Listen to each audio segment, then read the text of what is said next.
A demonstration in Sydney in August called for an end to the detention of refugees in Australia's offshore centres, including on Manus Island, in Papua New Guinea.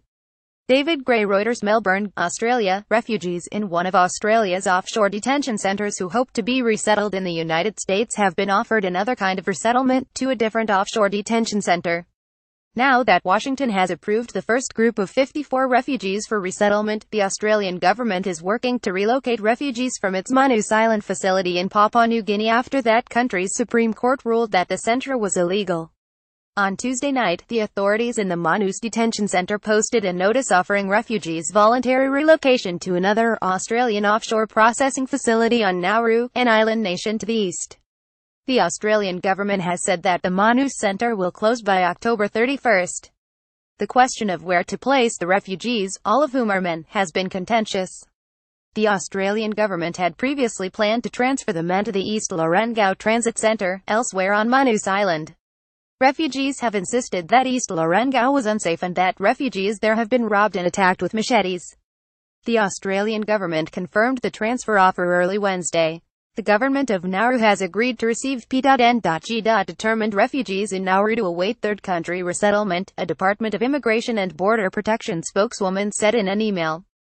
Relocation is voluntary, no one will be forced to move to Nauru. But the only apparent option was East Lorengau. Here's what men on Manus who are being considered for settlement in US are being given by Australian Gov today to try and convince them to go to Nauru now. Ridiculous that they'll spend millions to send and dump refugees in Nauru rather than bring them to safety in Australia. Pic.twitter.com 7U Oaks 4 Oj, ASRC at Assearch 1 October 10, 2017 Refugee advocates say the offer only keeps the men in limbo, they're just scrambling to find another option for them. In this case it's presenting what's seen as a voluntary transfer from one broken processing system to another, said Jana Favero, Director of Advocacy and Campaigns at the Asylum Seeker Resource Centre near Melbourne.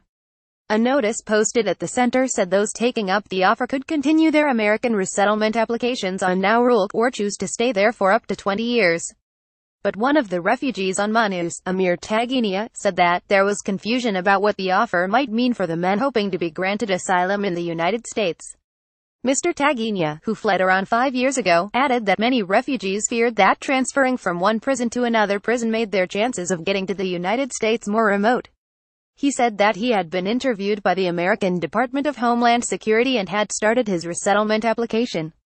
Asylum seekers who attempted to reach Australia by boat have been sent to the offshore detention centres while their refugee claims were considered. The United Nations and other bodies have repeatedly condemned the program, citing the conditions of the centers. The government of Prime Minister Malcolm Turnbull struck a deal with the Obama administration to have the refugees considered for resettlement in the United States. The Trump administration strongly criticized the agreement, but did allow the resettlement of the 54 refugees. We do not know what is our sentence, Mr. Taginia said. We do not know how many more years we will have to be kept hostage in here. Follow @MBidawi on Twitter @ADS_B.